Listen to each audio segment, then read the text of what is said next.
welcome everybody. This is the Beer Guys Radio Show. We're drinking beer, we're hanging out, we're having a good time. We're Irish themed. We do have a lot of green in our logo. We do. So we are definitely seasonal. That we're doing our St. Patrick's Day show. Still got a couple weeks, I guess, just shy of a couple weeks until St. Patrick's Day.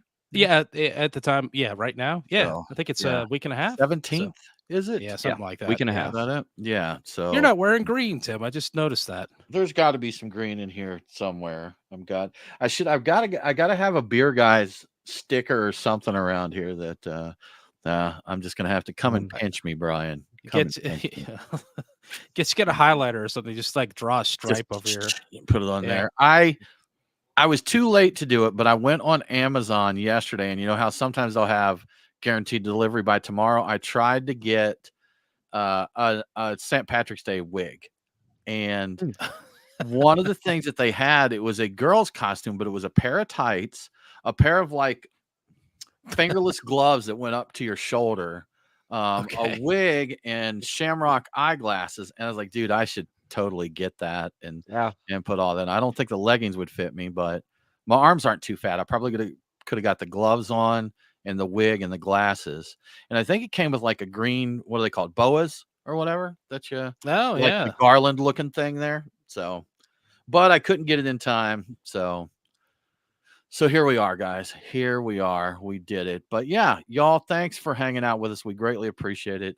We're going to talk some Irish beers. We're going to drink some Irish beers and probably some Irish whiskeys.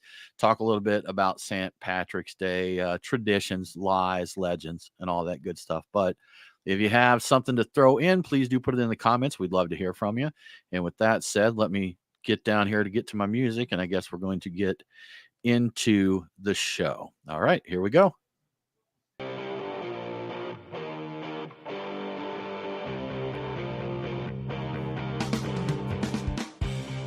Welcome, everybody, to the Beer Guys Radio Show. This is our St. Patrick's Day episode. 'Tis the season. There's a lot of good drinking holidays. St. Patrick's Day is definitely one of them. I am Timothy O'Dennis. I think I'll go by that. We have Brian O'Gill. Where'd the O'Gill come from, Brian? It's from Darby O'Gill and the Little People. So the joke is it's fair. Me and the Little People. And the Little People. Okay, sounds good. And Mike O'Nate is with us. We're so Irish. We're so Irish. Super Irish this week. But we're going to get into it, man. We're going to have a good time. Brian, as sometimes happens right after we recorded the show last week, some news changed. So anytime we're covering breaking news, things happen. So you want to give us an update there? Yeah, so as we were talking about it, there was going to be a strike at Anheuser-Busch or AB InBev, and a tentative agreement was announced as we were talking about it between the Teamsters and AB InBev. So they apparently got the job security that they were looking for. We were talking about that last week. From what I could tell, it's mostly about more money. Their wages went up $4 an hour for the first year, and then up to $8 per hour over the 5-year period. They also got some tiered medical insurance plans, 8 weeks of vacation, and union members got a $2,500 ratification bonus. So it worked out for them, I guess. I looked for it. I didn't see anything in there about like any kind of guaranteed job placement if anything closes. So I guess that just getting the additional money was enough to keep them feeling secure. So it worked out for them, I guess. Yeah, that was no strike. They wanted some guaranteed, basically throw them some job security here in this tumultuous time for beer. So, yeah. Correct. Well, all right. But, yeah, like I said, right after we recorded the show, that changed up on us. And so here we are. But wanted to update on that. Y'all, we're going to go early on our beers of the week this week and talk about what we're going to get into. Very heavily Irish theme. Mine, I've got a Guinness Foreign Extra Stout. Brian, some fun trivia about this particular beer. And, you know, I've had Guinness Draft many times, and I almost got that. That's a very big go-to for, you know, St. Patrick's Day, but I decided to mix it up a little bit. But, Brian, if you were in Malaysia and you ordered a Black Bulldog, you would be handed a bottle of Guinness Foreign Extra Stout. Do you know why? No, because I was in Malaysia and it never came up there. Never came up. No. Well, apparently when the first export bottlers of Guinness they used to add their own symbols to the label to distinguish their bottles and their exclusive territories. So the most popular labels were the bulldog, the wolf, the dog, and a cat, but there were dozens of different logos that they put on there to distinguish themselves. So next time you and Uma go back to Malaysia, go into a bar and ask for a black bulldog, see if it works out, if they're like, what? Or if you get a canine, maybe you'll get Yeah. a new pet, which would be kind of cool. That would be interesting. It's like, what kind of operation do you run here? A beer Yeah, and pets, beer and dogs, beer and a pets. kennel? It's a hybrid business. It works out. Momiko Nate, what are you drinking this week? So I started off the night with my Sullivan's Maltings Irish Ale, which is a red ale. I forget all the time about beers named after colors. So a red ale, a brown ale, a white ale. It was really nice. It was very dark. It was almost as black, almost, with a little bit of Coppery looking amber. red. hmm Yeah. And then I just got into Fat Orange Cat Baby Leprechauns. It's a session IPA, so not quite Irish beer themed, but it does have a bunch of cats wearing leprechaun hats, so We'll allow tracks. it. Yeah, we'll And allow it. then and then I'm finishing my beer of the week from Evil Twin Brewing. I've got their Even More Irish Jesus, which is a dry Irish stout. Okay, sounds good. I just saw on the tap list of Fat Orange Cat beer this past weekend. I haven't seen them in a while, but I remember when they were dropping here a little more regularly that they were pretty tasty beers. I enjoyed what I had from them. So, have you got into your infant leprechauns yet, Nate? I'm sipping it right now. That's the one you're on right now. How is it? It's very good. It's a little grassy, but I kind of enjoy that. And I like that it's a session IPA, so I'm just keeping everything. We're just maintaining today. Nothing too crazy, nothing too high gravity. It's just all low ABV beers. That's good because I've got an Irish Stout and 3 mini bottles of whiskey for tonight. So I did. We I can picked up all a bottle of Slane, that Irish whiskey, because I wanted to try it. A new Irish whiskey for me. It says it's triple casked, Brian. So Brian's got a big bottle. He's got the daddy bottle. I've just got a little mini. I just wanted to try it out because I didn't know anything about it. I went to the liquor store and I left my phone at home, so I couldn't Google reviews. I had to buy it without Googling it first. Is that not insane? Yeah, so that's wild. crazy. But I think I did the same thing. Mine has an on special sticker. So when I went to the place, I saw triple cask. I'm like, oh, 3 casks and That's it's like that's a 25 lot of bucks. I'm cash. like, all right, I'm All gonna do right. this. I'm gonna see how this works. And I think it's good. Did you like it? So here's my review of it. It's tasty. It's a little Yeah. bit hot. It's a little bit sweet, which I don't necessarily mind either of those aspects to it. Is it the best whiskey I've ever had? No. Is it? I enjoy it. If I was out somewhere and someone's like, "You want to pour a Slane?" I'm like, "Yeah, absolutely, man, for sure. Hook me up there." So, what do you think of it, Brian? I like it a lot. I saw that you were drinking it and I was like, wait a minute, I think I have a bottle of that nearby. And I did, which says a lot about me. I poured a little of it. I'm like, this is a lot better than I remember. It's yeah, like the volume knob on an Irish whiskey's turned up. I really like it. I think that's great. It runs dangerously close to being like a Kool-Aid version of Irish whiskey, but I don't care. I really really like that. Okay, So yeah, I get it that. didn't strike me as hot though, but I don't know. Maybe my tolerance for heat. I do like cask proof whiskeys when I'm drinking. So I do too. And let me just say that I don't necessarily consider hot. I don't say that to mean anything negative. And I know a lot okay. of people are like, oh, this one's pretty hot. And I think that's usually said in a way to say it's too much. Not for me. Like, what's the bourbon that's like 104 Oh, Booker's. Bookers? Yeah, it's Love the some one. Bookers. Yeah. And I don't need a drop of water. I don't need an ice cube or anything. Just neat, and I'm good to go. But that is hot and it has a burn to it. But I really like it. So. That is the one of the higher proof bourbons that I actually do prefer a little water Yeah. or an ice cube in. Okay. Everything else, You do but what you that got to do particular to one be able to is handle it. seems overly hot to me. So, but yeah, it's fine. I enjoy it fine, and I had bought several bottles when they were still $50 a bottle because I Yeah. knew the price was going up, and I almost never touched them, so I still have them here. I don't think I have anymore. I'm pretty sure that I went through mine and they kind of rolled a pricing roller coaster for a little while. So Yeah. I kind of backed off of those. But I also picked up some Whistle Pig, Brian. I've got a 10 and a 12 Whistle Pig, but Mm. I'm tempted to crank everything tonight, but I'm not going to do that. It's going to be beer and my little Irish whiskey. It is a I believe school in you. night. It is a I school believe in you. night. You But got thank this. you. Thank you, Nate. Appreciate it. But Brian, what are you getting into today? So I started off, I pre-gamed with a Guinness and Smithwick's red ale, which is called a blacksmith or a pint of special, and that's a great combination. It's the layered thing, so it's red on black, or black on red. I guess that's how that works. Really good. I tasted the components independently, and together it's probably better than either of them apart. Honestly, Okay. All right. I'm working on a Stillfire O'Farrell's Irish Red right now. It's a good malty, little sweet red ale. It's quite nice, and I didn't get it last year because I think I couldn't find it. But I've got Sullivan's, and this is an Irish dry Irish stout, Black Marble dry Irish stout. So Sullivan's Black Marble is what I'm going to get into next, if That time sounds permits. good. Yeah, That sounds good. Yep. Brian, we have a couple questions here on our stream. Cheers to the Hoppy Trails pod, guys. We got to get them on a show sometime. We talked Yeah. about it, but we haven't made it happen yet. But yeah, thanks for dropping in, guys. David Johnson's got a question for us. He says, now that the nest is closed, where have you been visiting? And that is a fantastic question as to where I'm filling in my time. So I will say there's probably 3 or 4 places that's on my solid rotation. And one we've been hitting a lot because it kind of fits our 2 passions of the moment, Brian. We've been going to my parents' basement down in Avondale Yeah. Estates, Georgia, quite a bit. And they have a very nice craft beer selection and lots of pinball machines. A ton And of pinball. we've been pinballing a lot lately. So we go down there. We were there this weekend, and they had the Prairie Perennial Collaboration beer, Bombraxis, which That is a stuff's Mexican great. stout Yeah. collab. That was fantastic.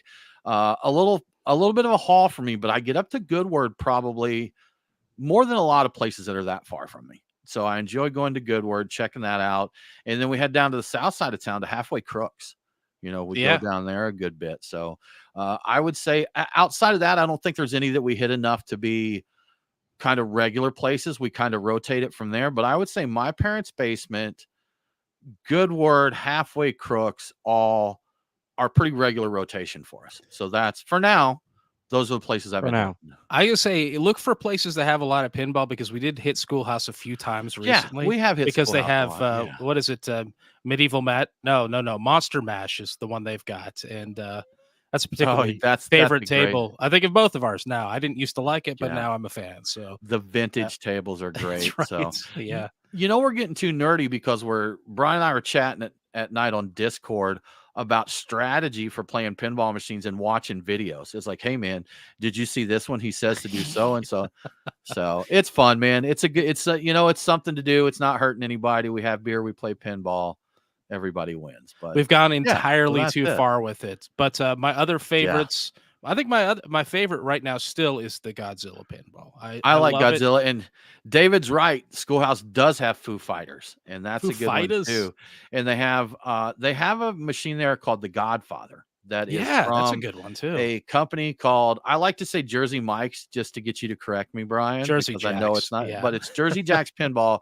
But all of their machines are super deluxe, like big use of LEDs and ramps, and looks like an iPad in there. So yeah, Super Schoolhouse polished. Brewing in Marietta, a good little hangout. We went there for a chili cook-off a Yeah. couple weekends ago, and Yeah. played some pinball and drank some beer. So it was a good time. Indeed. Good stuff. Good stuff. Well, Brian, moving right along, I think we covered the beers of the week. St. Patrick's Day, Brian. So what are the predictions? What are the retail soothsayers? Do I have that? Wizards, fortune tellers saying about this year's Soothsayers. St. Patrick's Day? Yeah, I don't know if I'm using that word correctly. So the Sayers of Sooth named Mhm. National Retail Federation say that the consumer plans for St. Patrick's Day 2024, and this is the only people I could find with any really useful stats of what people are planning on doing this year. They say 62% of people plan to celebrate St. Patrick's Day in some way. On average, the participants will spend about $44.40. The total expected spending on the holiday overall, and I think this is only the U.S., is $7.2 billion. I think it's just the U.S. They say national, so I assume that's the U.S. The total expected is $7.2 billion. In terms of celebration plans, 82% of people surveyed say they will wear green, and that doesn't include Tim, so he's Not part of me. that, No, that other I 18%. am the 18%. Yeah. That's right. 29% will make a special dinner. 26% will decorate their home or office. 27% will attend a party at a bar or restaurant. I will probably be in that 27%. 16% will attend a private party. 15% will attend a parade. I will not be in that 15%. 12% will host a party. Also not in that 12%. And the survey was a survey of 8,724 U.S. adults. It was conducted this February to the 1st through the 6th, and has a margin of error of plus or minus 1.1 percentage points. So if you want to get super uptight about it, 1.1% off is what we're thinking. It could be as few as 80.9% of people wearing green. That's Brian. right. Mhm. I So, mean, it's if that's crazy. important, or to as you, many as 83.1. I think it's going to be 83.1. That's my guess. Yeah. I put minimal effort into celebrating St. Patrick's Day, and much less, to be honest, as I've got older. When I was young, it was a great excuse to go out, pound beers. My big thing that I like to do is to get some corned beef and cabbage and a pour of Guinness. And if I can accomplish that, I'm usually pretty happy. I really don't enjoy anymore going out to the wild parties. It's just a little too much for me now. So Mike O'Nate, as one of the younger members of the team here, the youngster, the young blood of the team, what do you do for St. Patrick's Day? So I usually will try and go out. There's an Irish bar in Marietta that is very well known, Johnny McCracken's. And so in the past, I would go there, and as I've gotten a little bit older, I just can't stand the crowds anymore. So now I just try and find a less raucous crowd to go be around and grab my pint of Guinness and just hang out and have a good time. So this Sunday, I'll be going to Patrick's over in Smyrna, and they're doing a big St. Patrick's Day celebration. Well, big for them. And so I'm going to go support them and just grab me a pint and have a good time. Sounds good. Fun fact on Johnny McCracken's, Nate. For those that aren't aware, Alvin, the food guy that lives, I can't believe I'm forgetting his name. Help me out, Brian. You're looking at me to remember names. You're talking about Alton Brown. Alton Brown. Alton Brown. Yeah. Okay. Lives you said in Alvin. lives I'm in like, Marietta. Yeah, I was like, what's going on here? Alton Brown lives in Marietta, and I believe the recipe for the corned beef at Johnny McCracken's was developed by is either his recipe or he developed it, for them. But it's Alton Brown's corned beef and cabbage there. So yeah, that's top notch. That's the one time of the year that I really want to go over there. I used to really enjoy hanging out there because they let you smoke cigars in the back. I don't think they let you do that anymore. It is a nice dive bar. If you want to get some good, pub grub, dive bar atmosphere, if you want to play tap list roulette and maybe your fourth or fifth option is going to be available, then that's a good place to do it. Yes. For sure. Yeah, indeed. Well, Brian, the history of St. Patrick's Day. So we found out a lot during these St. Patrick's Day shows on exactly what the history is and what's happening. But tell us a little bit about this glorious drinking holiday. Okay, so I've distilled it down a little bit. In terms of the U.S. in 1848, several New York Irish aid societies decided to unite their parades. There were several of them going on into one official New York City St. Patrick's Day parade. Today, that parade is the world's oldest civilian parade and the largest in the United States, with over 150,000 participants. And this might have even grown from that point in time. I don't know. It's been a few years since I collected this stat, and COVID may have affected those numbers a little bit. 3 million people line up to see it. It lasts for over 5 hours. Boston, Chicago, Philadelphia, and Savannah also have major parades between 10,000 and 20,000 participants each. Chicago began the tradition of dyeing the Chicago River green in 1962, and they do it every year. The mayor originally wanted to dye the entirety of Lake Michigan green, and fortunately they went away from that. So the first year they used 100 pounds of vegetable dye, and that kept the river green for a week. The dye they use now is actually an orange powder, and the recipe is a closely guarded secret. All we know is that the orange powder turns green when it enters the river. And now they only use 40 pounds of the dye, and it only lasts a few hours. And I think it's all very, it's good for better for the environment than the original powder. So it's all innocuous, I think. Yes, Tim? I've got to say, man, I'm surprised that it was, even back with the old method, it was only 100 pounds. I would think to dye a river that we would be talking a lot of stuff, but I guess 100 pounds of dye is a lot of dye. So Yeah, I mean, well, when you think about it, like a little drop of like, I guess it's not right, dye, but like food coloring stuff. food coloring or like a Yeah. vanilla extract. Like think of an extract. If you taste that, a lot of it, it's enough to knock you out. You So know, I've so got to ask. I think I may see where you're going here, but it could be that you're just unintelligent. So I want to check here.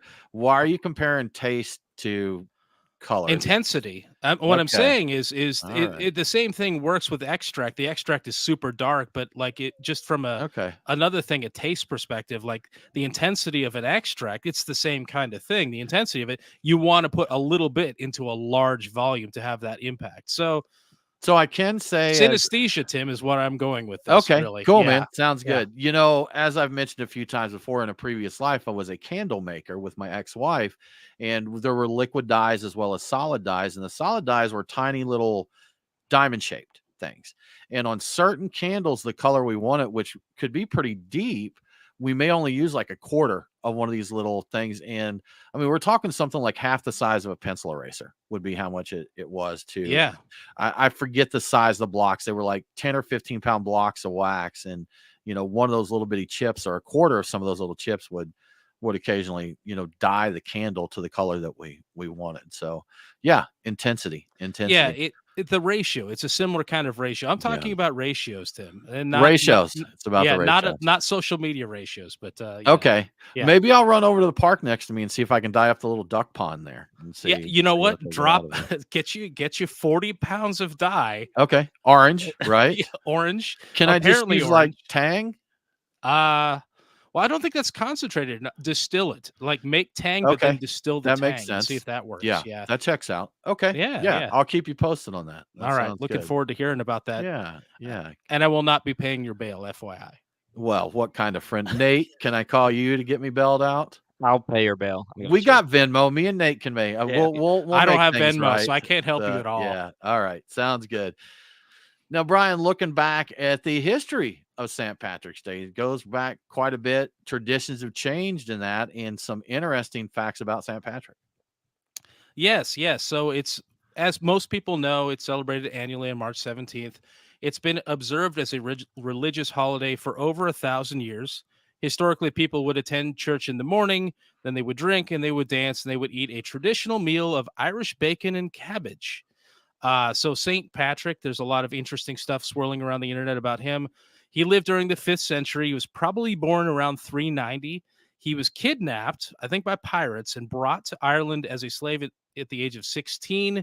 He escaped, but then I think he had dreams about Ireland and later returned to Ireland. And he is credited with bringing Christianity to Ireland. According to the legend, he did this by using the Irish clover to explain the Holy Trinity to locals, and that made them get it. He is believed to have died on March 17th, Okay. All 461. right. That's 1,563 years ago for people keeping track. Although Patrick was venerated as a saint in Ireland from the 7th century onward, he was never formally canonized by the Catholic Church, and it wasn't until the 1630s that the 17th of March was added to the Catholic Book of Prayers as the feast of St. Patrick. So that's all you wanted to know about the background of St. Patrick and St. Patrick's Day. Yeah. Fascinating. Fascinating, Brian. You know, here's something that I found interesting as we dig into our St. Patrick's is again not Irish. I always Yeah. found that one interesting. So it sounds like that he was from what Roman occupied British Isles, I believe, is what they expected. Correct? Yeah. So there's a little bit of debate, but I think like BBC history or something like that, their official point of view is he was born in the Roman occupied British Isles, and he could have been of indigenous Celtic descent and may have been called Maewyn Succat, I think is the way you say I that. bet that's not how you say it, Yeah, but that's fine. maybe That's fine. We're not Sucat. Celtic. Could be. Mecat is Could be. Sucat. Maybe But the that's that. Italian one, Patricius, I think I got Patricius. that one right there. So, Yeah, there's another dissenting opinion online that I've seen that's where they say that this is kind of silly. He was probably born to an Italian family, and his name was likely Patricius. Uh, Either way, whichever one he's not Irish originally. He was brought there and then he returned there as a missionary. Of course, the legend is that he drove the snakes out of Ireland, but Ireland apparently never really had snakes. The legend Well, is not probably after St. Patrick went through there. that's a good point. That's a good Yeah. point. If they measured Hello. them afterwards, like no snakes, obviously he drove them out. Worked. Now, I think the legend is probably a metaphor for paganism. It drove the pagans out by Drove the converting snakes them all out. to Christianity. So, yeah, that's the interesting part of it. I don't think people realize that. They just assume he was Irish. So, but he was kidnapped and brought to Ireland originally. So it's interesting that he went back. I think that probably says something about him. So, Don't they call that Stockholm syndrome? yeah, perhaps. I It's don't like, think he all went right. back with his pirates though. It's But like, dude, we weren't don't know you- that for sure. Weren't you like in prison there? Yeah, it's all right though. This is pretty cool. No, I like them. They're It's all right. cool. Yeah, it's nice. They're just misunderstood. yeah, it's nice. Yeah. So Yeah. okay. Fun stuff, man. And you mentioned earlier, Brian, Savannah does a lot with St. Patrick's Day. And I'm wondering, I don't know how widely known Savannah is. I think people know of Savannah, Georgia, but I don't know that that they realize that it's a big St. Patrick's Day party place. And they really throw down there, like you said, dyeing rivers and throwing a parade. And I'm curious. I haven't seen the news yet, but I know they were talking about like Super Bowl Sunday. There was an issue, or New Year's Eve, I think it was. So New Year's Eve, there was an issue because of liquor laws, like not selling at like midnight on a Sunday or something. And apparently these places could not get permission to get any kind of special consolation for that. So the deal was that they couldn't have the midnight toast there. So, and I believe that St. Patrick's is on Sunday this year. So I don't think people there's not usually, it's more of a day drinking kind of holiday than a midnight ringing in kind of thing. I think so. Yeah, I don't think it's but yeah, I remember that. That's yeah, I remember that, and I remember there being another story a year or two ago about something about them allowing people to eat meat on a Friday as a result of it being St. Patrick's Day. But that does not apply this year, but it did in the past. So if it's St. Patrick's Day, all the rules are out the window. I do know that some of those Catholic rules, they get a little flex for things like it's something weird like what is the like swamp rat thing in Louisiana? Gosh, someone knows what I'm talking about. They're Nutria. Oh yeah, the Nutria. I think it may be Nutria that were qualified. Nate, can you hit Google and see if Nutria is acceptable as a seafood for Catholics? Because I think it was Nutria or something else that they're like, well, yeah, they eat a lot of that. I forget when it was, but something got like otters or something like that. Yeah, they spend so much something got a time in the pass. water. They're basically seafood. Yeah. Okay. Somebody got a pass there for some kind of weird meat, and it got classified as seafood. So, but I can tell you that up until the 1970s, Irish laws in Ireland mandated that pubs be closed on March 17th, Tim. Have you heard about that? It's crazy. Basically, they changed their mind because the tourism was so ridiculous that, they were just leaving money on the table if they did not open up. So they changed religious it to holiday. Just to clarify, that was a religious holiday. So that's why it was closed. People went to church and then ate their St. Patrick's Day dinner. Yeah, I think Momiko Nate has an update for us. What you got, Nate? All right. So, according to this article, in the 17th century, the superiors of the church permitted the eating of beaver meat because they said, as a semi-aquatic rodent and a skilled swimmer, it was declared the Catholic Church declared beaver was a fish, and being a fish is permitted during Lent. There you go. Go. This is a fish. That's amazing. That's like, guys. Are you sure? Well, that's like I have some Catholic friends that do Lent. That give up something for Lent, but I've had some of them that have said, yeah, I'm giving up beer for Lent. So they just hammer whiskey for 40 days. That's just like cheating. Or I had one, this was a friend's son, like teenage son. And he said he was giving up chips for Lent. Like Mm. he just hosed down popcorn for 40 days. Oh, So yeah. it's like, now, you know what? Not my religion, none of my business. Do it however you feel good about it. But Brian, I want to give a quick shout out to the Colorado beer guy, because he's doing a beer fast. He's doing a Guinness fast for Oh, yeah. Oh, wow. for the Lent this year. So, he's going to be. He said nothing but, I think he said, water, vitamins, and Guinness, if I'm not Really? mistaken. Okay. So yeah, I have to Is he check in for an update on that. Is he the guy that did, like, I think it was all Abbey ales or all Belgian ales one year? Or Maybe. yeah, because Could I be, think Brian. that was a big thing. The just because it's liquid bread basically, so you can Yeah. get by on it if you need to. It sounds insane. Someone saying I'm just going to have nothing but bread, but typically low ABV beers. The monks did this. Like you said, water and beer. Like you said, it's liquid bread. It's fairly nutritious if you're not getting gazeboed, Brian. That's right, from it. getting So, gazeboed. Yeah. if you're just out there having some drinks and enjoying it, doing it responsibly. So, I don't think I could do that. I don't think I could go 40 days on just beer, vitamins, and water. New drunk term, getting shamrocked. Getting Mm, shamrock, it right. works. It works. Getting rocked. Yeah. Yeah. That's when you get a McDonald's Shamrock Shake and you take a mini bottle of Irish whiskey and just invert it down in there. Oh yeah. That's yeah, like that's slaying. Mhm. yeah, that's getting shamrocked. Getting shamrocked. That's what that Getting is. slain. So That's you right. get slain. Getting slain in the brain. Yes. Yep. Slain in the brain. Good stuff, man. Another thing, Brian, corned beef, which I think is very traditional here in the U.S. One of my favorite things about it, I love to make a nice brisket, potatoes, cabbage, carrots, the full spiel. But that's not traditional in Ireland, correct? Yeah. So it was Irish bacon, and the whole corned beef thing started in the early 20th century in New York's Lower East Side. And the reason for that is it's frugality. It was cheaper to go with corned beef than it was it was cheaper to get corned beef than it was to get Irish bacon. It was just harder to do. And that caught on. People just took that and ran with it. And I until we looked into the information on the show, I had no idea that there was anything other than corned beef that you would eat. So it's amazing how much of an impact that had. So yeah. I did learn that years ago. I ran into back at one of our old favorite breweries, RIP Burnt Hickory Brewing. But when Will Avery was there, Will ended up moving to Ireland and going to work for a Galway Bay Brewing over there.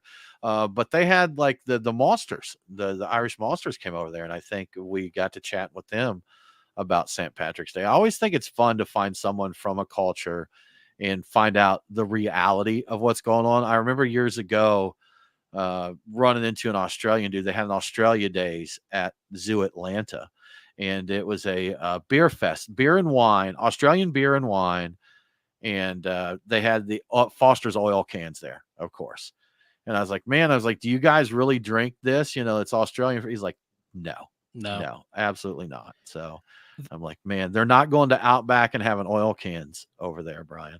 Or bloomin' onions. I think maybe they are. Maybe. So. I mean, if they've tried it, maybe they would like it. But the one that I used to enjoy drinking when I could get a hold of it, I've never been to Australia, it's called Victoria Bitter, and I think that is popular. And I would love to see that over here, but I haven't had it in years. Is kangaroo a fish?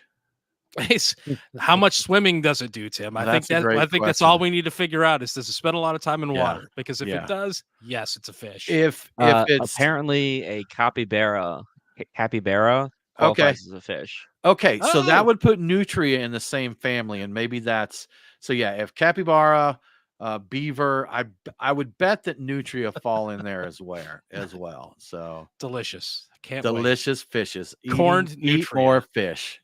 Corn nutria, corn kangaroo. Right. Corn kangaroo. Yeah. It's going to be great, man. It's going to be great. I've seen things on like a travel channel or something like that where people eat unusual or interesting things. I guess kangaroo tail was something that I saw people eating. So I don't know if that's a real thing or if that was just a extreme food and we're going to mess with your mind type of thing. I have no idea. I watch a lot of those shows on YouTube, and I always wonder, is this really like something that's common there? Or are they being ridiculous for the American filmmaking crew or whatever to check it out? Like there was one I watched and the guy he was in some Asian country and they were talking about eating these grub worms, which I have heard they eat, but they're these really big white Oh, Mapani worms or something like that. And the lady that took him to the place that made these, he was trying to get her to eat them. And she's like, oh no. Oh no. nope. I'm like, okay, so it's not like everybody isn't just chowing these down. I mean, you could go certain places in America and find weird things. I mean, when I lived in Arkansas, oddly enough, the guys there enjoyed beaver. They would barbecue it, smoke it, and make smoked beaver, and of course squirrels and any other number of small rodents that ran around. Like I said, I've got hillbilly and redneck family in my bloodline, so I imagine we've eaten all sorts of interesting animals there. I So agree with Judy Anderson Graham's assessment of the situation. That is, in fact, gross. Like the kangaroo tail and all the rest of it, especially the yeah, worms. I can't Yeah. argue with that. Now I have Yeah. had kangaroo burger. I've had like ground kangaroo in a burger before. I had It's emu. good. Emu Okay. burger. Yeah. Okay. And that was really good. Ostrich is another one that you know what? I think I'm actually thinking of ostrich. I'm getting my large Might be ostrich. I don't know about exotic kangaroo. animals I don't know. mixed up. I don't think I've had kangaroo, but I know it's available out there. Yeah. But interesting. All right. Well, you know what? Maybe we'll try corning a kangaroo tail next year and seeing how that comes up. But Brian, if you're not a meat eater, great news. Great news. Guinness is totally suitable for vegetarians and vegans. And there's been a lot of news that's going around that rumors that's not the case. And the big thing there is that there is a certain fining agent used to clarify beer that is made from the bladders of fish. It's called isinglass. And I don't know if it was ever used in Guinness, but it is not now. There are definitely other things for fining beer. When we homebrewed, Brian, we used Irish moss, which kind of makes a gelatinous, kind of brings all the stuff in there. But there's no isinglass. There is no fish bladder in your Guinness. So if you're vegan or vegetarian, corn you like a cabbage, maybe like a tree limb if you want to, and then have you a pint of Guinness and you'll be just fine. Yeah, that's something that shows up every single year, and maybe it's starting to fade. I don't think I've seen it yet this year, but like, if you're vegan, don't drink Guinness because it's not vegan. They use like some fish part now, and they haven't in years, and they made a point of switching away from because I think they did use isinglass, but that was pretty common back in those days. The whole point of it is to bind with things in the beer and fall out. So theoretically, if it works, it's never in the beer. But I get it.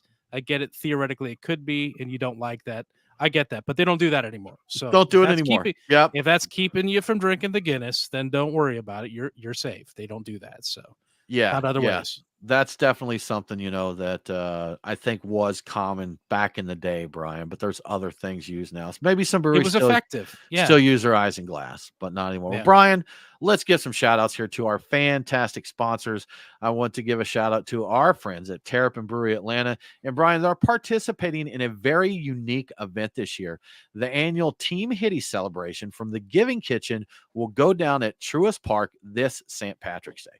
Now, Terrapin is going to be on hand with tasty beers, including some new IPAs from their Farm System series. These are single hop offerings. They use the same base beer and mix up the hops. The ones they've got on right now, Brian, are going to showcase Vista and Allura hops. So you can check those out now. It is happening on St. Patrick's Day. So the crew from Brickstore Pub, which are awesome people, they're going to be on hand to make sure you get you a pour of a dry Irish stout there. So you won't have to go without. Now, the Giving Kitchen supports food service workers in Atlanta. The people that serve you, make your food, all of this. If you don't know much about the food service industry, it's a pretty unstable. There's not a lot of security within food service. True. And one small tragedy can be catastrophic for a food service worker. So the Giving Kitchen is there from the support of donors, corporate partners. I know Sweetwater has partnered with them to make beer before, where all the proceeds go together. Brian, we even did an art auction. We partnered with Catlanta. We did. Here in Atlanta, did a custom painting, which we auctioned off. And then we sold prints of it and signed and numbered prints. And we raised over $1,000 for the Giving Kitchen because it's supporting the people that make sure we get our drinks, make sure we get our food, make sure we have a good time when we go out to restaurants, and that's not always a very thankful kind of job. So this particular event, Team Hitty, is the Giving Kitchen's premier event. There are food and beverage tastings, there's auctions, there's musicians, and there will be speeches on the impact of Team Hitty and the Giving Kitchen. We're going to put a link on our website for tickets. Those are on sale now. Again, happening at Truist Park on St. Patrick's Day. So check it out for more info to grab your tickets. Maybe we'll see you there, and make sure to get a pour or two from our friends at Terrapin Beer Company. Excellent. And you know that Truck and Tap is not going to let a holiday like St. Patrick's Day go by without throwing a heck of a party. So do you like drink specials? Well, each Truck and Tap location has something a little different to offer.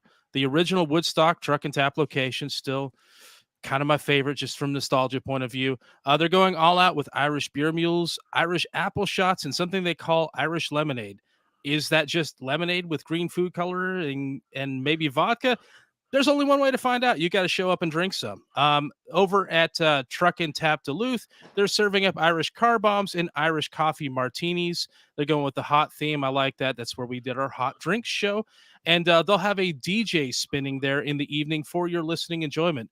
The off-road location has also got me intrigued with something they're calling Irish beer soup. I don't know if that's food or if that's a interesting beer concoction. In addition to that, they'll have corned beef Reubens, shot specials, and chocolate grasshoppers. I'm assuming that's a drink and not actual grasshoppers, but there is no telling. You'll have to show up to find out. Who knows? Yeah, who knows? And last but not least, Truck and Tap Lawrenceville will be pouring green beers and have not 1 but 2 days of live music to celebrate. So they're doing 2 days. I think they're the only one that's doing 2 days.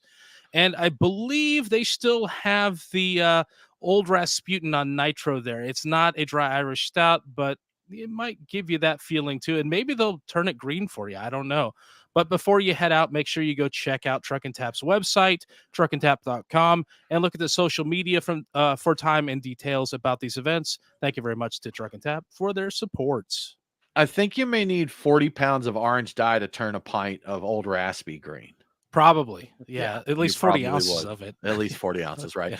Well, Brian, let's talk about half and halves. So, and I think probably the most famous half and half is the black and tan, but I think that term has fallen out some places. The classic half and half is 2 beers. Guinness is the one on top, and I believe Bass Ale, Brian, is that correct for the traditional black and tan half and half? The original traditional black and tan is Bass Pale Ale with Guinness layered on top of it.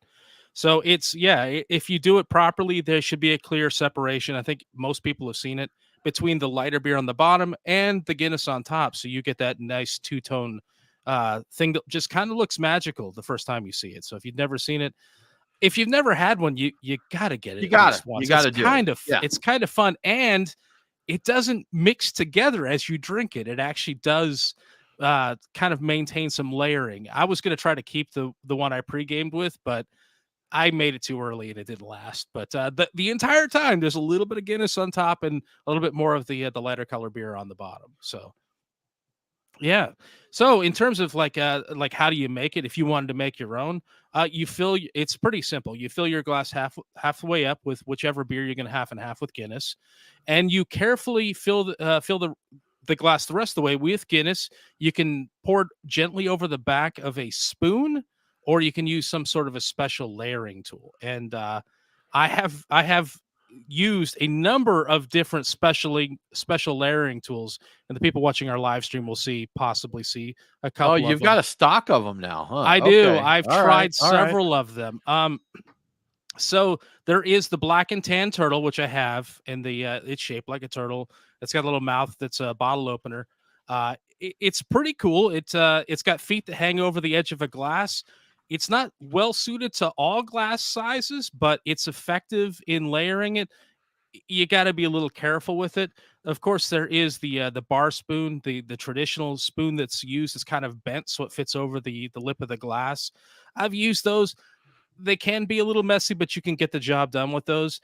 The one I tried this year that's kind of been the one I've enjoyed the most is it looks like a sink drainer, a shower drain, right? Yeah. This one's I don't like that. I disapprove of that one. I think little bitty holes in it. I don't like that one. Oh yeah, you don't like the appearance of it. Okay, I'll hide that one. But in Yeah. terms of being effective and being idiot proof, this it's called the Perfect Black and Tan, but there's a couple of ones like it.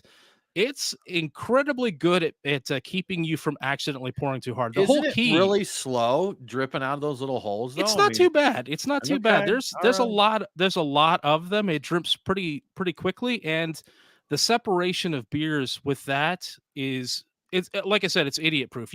Okay. You don't have as much of an intermingling of the layers when you pour it through that. So I've really Interesting. enjoyed using it, but yeah, you can just use a plain old spoon. You just got to be careful with it. It's a little tough, you know.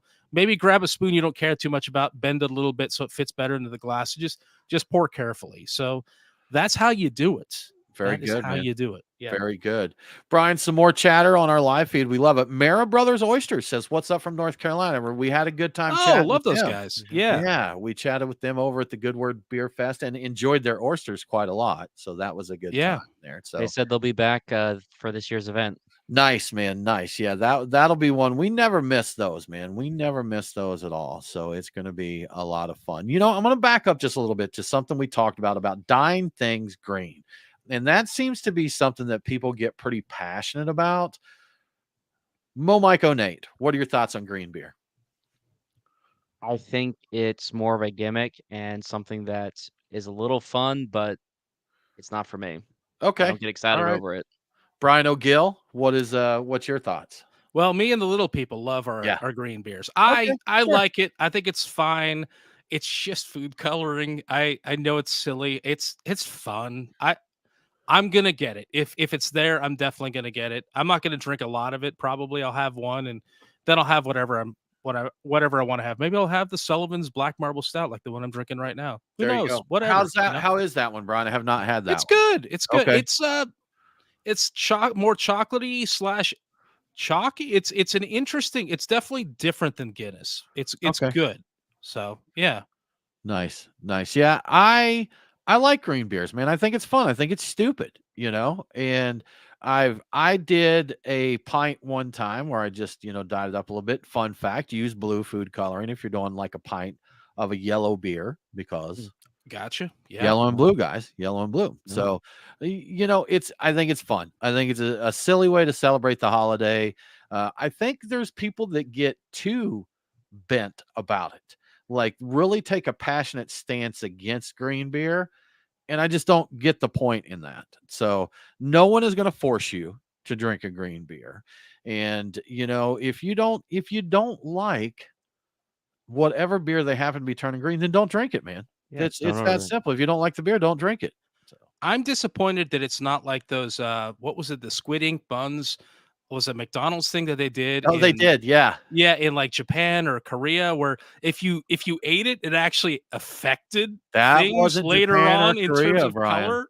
What's That that? wasn't Japan or Korea. They did What? that here too. They did a Halloween bun Oh, did where they the do that dye that here? they used was it purple that it Yeah, dyed your I'll just be polite as I can. When it came out the other side, it was purple or something like bright green or purple. I forget. It was the dye reacted with something and it scared some people. I thought it was like a squid ink thing and it was like a regional special thing, but Maybe maybe that, I may be maybe it wrong. happened over there as well. But I will Yeah. say this, Brian, I have consumed things with squid ink and I don't recall anything freaky deaky happening. I'm just saying. Yeah. Just you know what? Have it dyed with beets, and that'll Died with beats. give you a bit of Yeah. a shock. Beats by Dre. So, Brian, going back to these half and halves, there's a lot of them out there. There's more, I think, than a lot of people would know. There's always new ones coming up. A different bar will come up with their own thing. We saw a flyer that I believe was from the 50s or 60s, maybe, that was from Yeah. Guinness that talked about a variety of different ones. And I forget the name of some of them, but one was Guinness and tomato juice was one of the suggestions. Brian, did you ever try that? I know it was on your list for a while. No, I meant to try it, and Yeah. I was about to do it, and then I realized what I had was V8 V8 vegetable juice. juice, and that Yeah. wouldn't be it. And that interesting thing is that's not really a half and half. It's something they came out with in like I think it was actually released in 1976, as best as I can figure. Okay. And Now, wouldn't a half and half be any combination of Guinness and half something else? That right? But I think the idea with the half and half is it's layered, and these were just like cocktails. So they had things like, I think the Guinness and cola. I think you just mix the two together, and we did try that. The Guinness and cola is called a Trojan horse. The Guinness and tomato juice is called the Redhead, and Redhead. Okay. Okay. one the one I made note of that I really want to try because I have Guinness and port is Guinness with a splash of port. It's called a Midnight, and I'm definitely Okay. going to try that at Okay. some point. But yeah, they have an entire fold out thing that had all this neat art and descriptions of basically beer cocktails, and but they read like the half and halves. I just don't think they would layer. So that's the I think that's the reason they're kind of not considered the same thing, but some of them are some of them are the same mixtures. Brian, I'm reading here some of these, and the Dirty Hippie for a little Atlanta flavor there, Sweetwater 420 in your Yes. Guinness. One I want to try, I don't know why. I don't know why, but the Black 8 or the Black 8 Ball, which With is Old good English. old English 800 in Guinness. That seems totally unnecessary. I bet the Black and Bach is good with Yeah. or Yeah. called Irishman in Texas, which is Shiner Bach in Guinness. Yeah, I could do that. Have you ever done a Black Velvet, Brian? I don't I don't think I have. I think the closest I've had is the poor man's black velvet or black and gold, which is cider. And I think that's sometimes in bars they'll call that the black velvet, but it's not really. So the black Okay. velvet's with champagne. I want to give a shout out to the Jinx on Twitter/X for giving me the idea of the dirty hippie. For the I've Dirty never heard of Hippie? that before. Yeah, so Cool. that came from him or her. I have no idea who it is. From them. Now, Brian, you invented, quote, air quotes here, a non-alcoholic half and half this year, right? Yeah, did I write that down? I don't actually. What did I call that? None Guinness in 0-0 0-0 and and athletic, right? was it Upside the down. upside down? And I think you said it, you called it 0.5. Oh yeah, 0.5. Or you Yeah. were like none and done, which was a good one. None and And I done. was It zero could and a be. half. Yeah. Yeah. If you've got any other ideas for the name, we'd love to hear them. But because the Guinness NA is 0-0, so it's truly non-alcoholic. But the athletic non-alcoholic brews can contain up to 0.5%. So 0.5, none and done were a couple that we came Yeah. up with there as Those a. would be great. And I was hinting that I'm like, you should try that out, Tim. You should try that out. But then I you didn't went and have got whiskey. Yeah, yeah. So I may be doing the one and done rather than the none and done.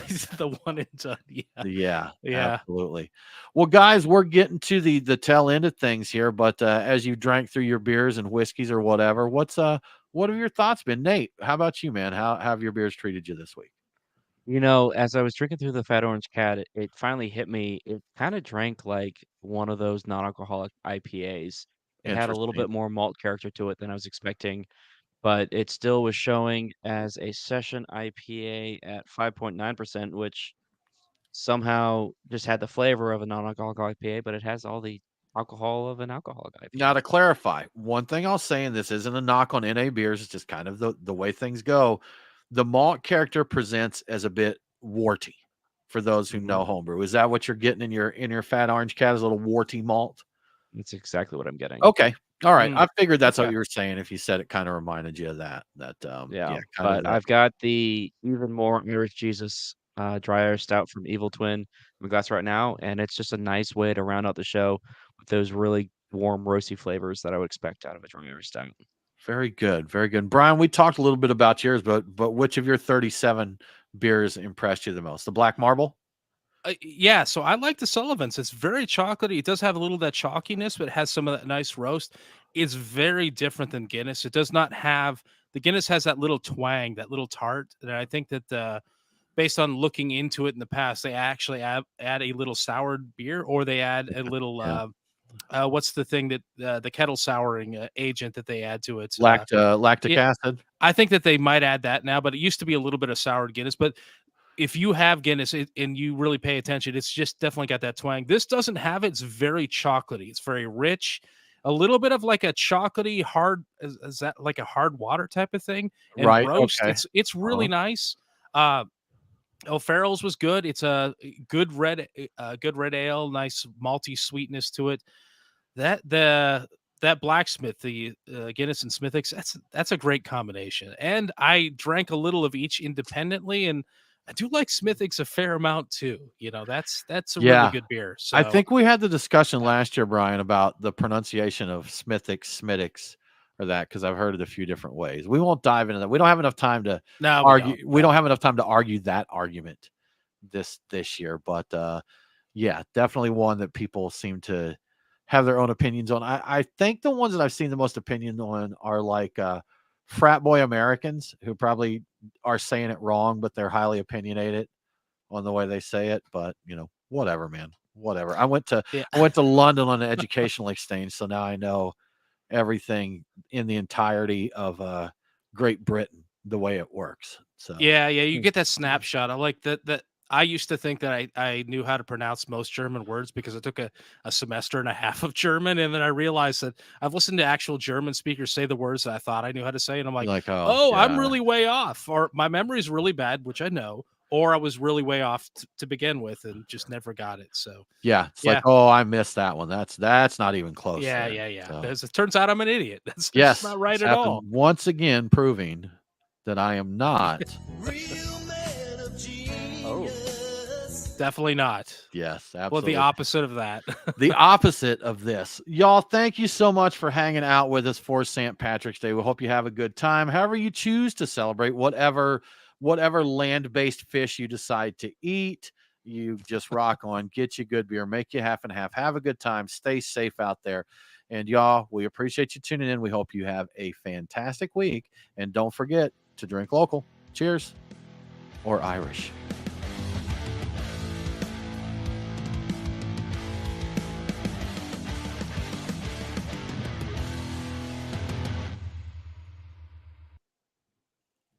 Da-na-na. We did it. There. We did Success. it. Successfully recorded. St. Patrick's Day. I finished my little bottle of Slain. I've finished I've finished most of my stout. I kind of want to crack one of these Whistle Pigs here, but Do it. You totally But I should. Whistle shouldn't. Pig You is absolutely awesome. should. It's not Irish at all, but I don't think. No, Maybe it's Canadian. it's Canadian, I right? don't have Like, another. I don't have another clean glass around. Oh, I don't feel like directly is. from the bottle. Yeah, well, I want to get the aromas and open everything up there. So Well, sniff the bottle, like open it up and sniff, and then drink. But here's the problem, Brian. I've got these little mini bottles and they're teeny tiny necks. So that just won't deliver enough aromatic characters. I'll finish my stout and maybe I'll have 16 2/3 milliliters of Whistle Pig, a third of the bottle there. So save some for later. But I thought those Whistle Pig minis were too cute to pass. They're very enticing. I got the entire lineup. I think they had a packaged one. Did where you? they did Yeah. a bunch of different varieties. I love that stuff, man. Oh yeah. Yeah, a lot of times I just kind of want to try this. If I love it, then I can go back and get a bigger bottle. But it's perfect if you do duty free while you're flying internationally, get that little flight, and you can, if you do it right, you can open it on the plane and like covertly drink them. And I did that flying anyway. I'm not going to say where I was at, but I drank that on the flight, and I'm like, this is great. And I'm like looking around covertly. They didn't care. They didn't care at all. They don't care. No. Yeah. So I was wrong. Whistle Pig is not Canadian. It is from Vermont. From Vermont. They're from Vermont. I remember that. Right. And I think that they might be distilling their own stuff now, but they were buying their juice from Canada for a long time, I believe. Canada, no MGP there, huh? Yeah, yes, I believe that's where they were getting their rye from. Yep. They're probably not anymore. It's been a lot of years. Gotcha. So, yeah. We need to wrap this up before Instagram gives us the boot. So y'all have a good week. If you are a Patreon supporter, we are going to drop a link on Discord for you to join us for the after party. We'll probably be hanging out, drinking a little bit more for a while, but y'all have a good one. We'll see you next week.